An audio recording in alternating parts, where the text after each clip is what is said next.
प्रादेशिक उद्यान योजनेत समाविष्ट असलेल्या करवीर तालुक्यातील पडवळवाडीजवळ ओसवाल बिल्डर्स यांनी विनापरवाना बंगले बांधले आहेत। याबाबत सुरेश गायकवाड आणि स्वर्गीय सचिन तोडकर यांनी दिवाणी न्यायालयात दावा दाखल केला होता। दिवाणी न्यायालयाने तक्रारदारांचं म्हणणं ऐकून ओसवाल बिल्डर्स यांनी बांधलेले बंगले स्वतःहून पाडण्याचे आदेश दिले आहेत।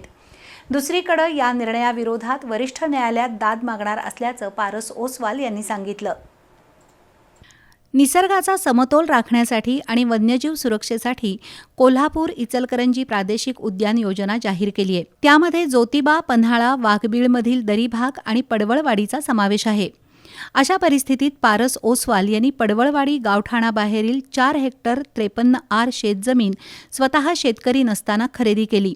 त्यानंतर जिल्हाधिकारी, तहसीलदार, सहाय्यक नगररचना विभाग आणि पडवळवाडी ग्रामपंचायतीकडून परवानगी न घेता बेकायदेशीररित्या सुमारे 100 बंगल्यांचा लेआउट तयार करून 50 बंगल्यांचं बांधकाम केलं। या विरोधात सामाजिक कार्यकर्ते सुरेश गायकवाड आणि स्वर्गीय सचिन तोडकर यांनी दिवाणी न्यायालयात दावा दाखल करून ही अवैध बांधकामं पाडण्याची मागणी केली होती।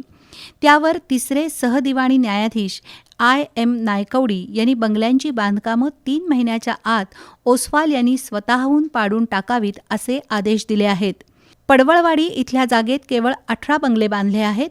दिवाणी न्यायालयानं दिलेल्या निर्णयाविरोधात आता वरिष्ठ न्यायालयात दाद मागणार असल्याचा खुलासा पारस ओसवाल यांनी केला आहे।